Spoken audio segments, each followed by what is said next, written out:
जय हिंद दोस्तों। आज के इस नए जीके वीडियो में आप सभी का स्वागत है। आज के इस जीके वीडियो में देखेंगे एसएससी, जीडी, एसएसएफ, सीआईएसएफ आदि से रिलेटेड जीके प्रश्न, जो कि हमारे आने वाले कॉम्पिटिटिव एग्ज़ाम्स के लिए काफ़ी हेल्पफुल रहेगा। तो चलिए वीडियो को शुरू करते हैं। पहला प्रश्न है, भारतीय राष्ट्रीय कांग्रेस यानी इंडियन नेशनल कांग्रेस का फर्स्ट सेशन प्रथम अधिवेशन इनमें से किस स्थान पर संपन्न हुआ था?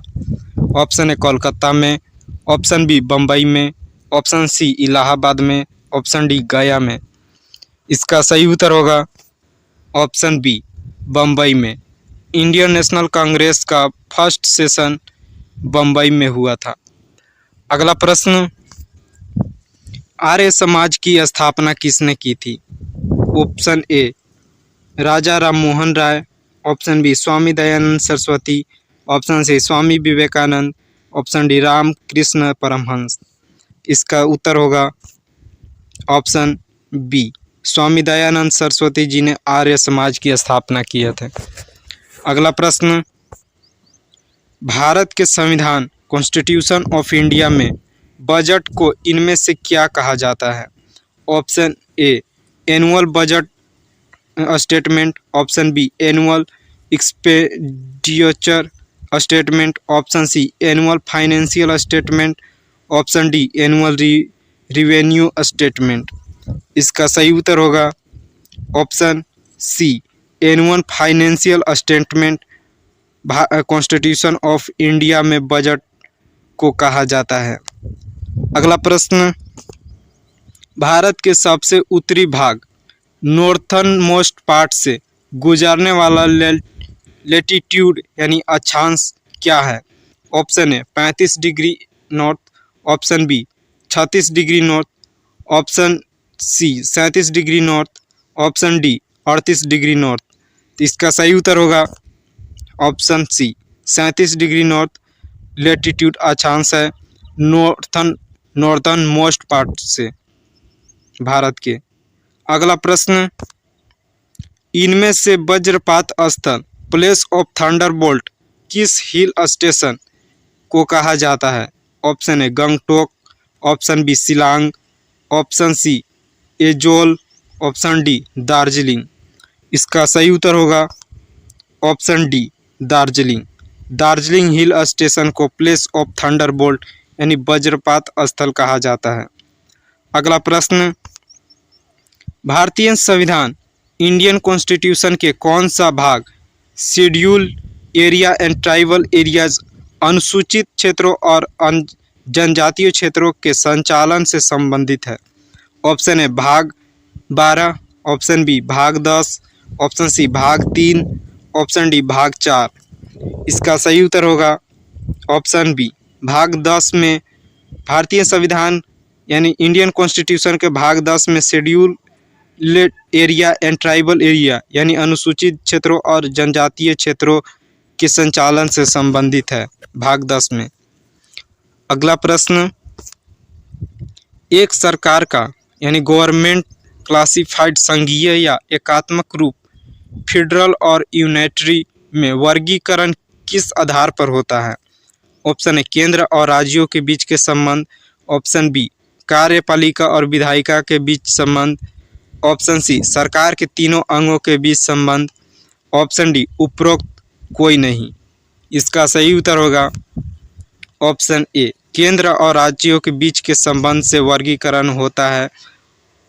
संबंध के आधार पर वर्गीकरण होता है गवर्नमेंट क्लासिफाइड यानी संघीय या एक सरकार का संघीय एकात्मक रूप से। अगला प्रश्न, उन केंद्र शासित प्रदेशों यूनियन टेरिटरीज के कानून किसके द्वारा लागू किए जाते हैं जिनमें लेजिस्लेटिव असेंबली यानी विधानसभा नहीं होती है? ऑप्शन ए उस क्षेत्र का मुख्य प्रशासनिक अधिकारी, ऑप्शन बी संसद, ऑप्शन सी राष्ट्रपति, ऑप्शन डी केंद्रीय गृह मंत्री। तो इसका सही उत्तर होगा ऑप्शन बी संसद। यानी यूनिटरी टेरिटरी के वो लेजिस्लेटिव असेंबली जहाँ पे विधानसभा नहीं होती है वहाँ संसद लागू किए जाते हैं। संसद के द्वारा कानून लागू किए जाते हैं। अगला प्रश्न, आय यानी इनकम का अनुमान एस्टिमेट इससे पहले किसने लगाया था?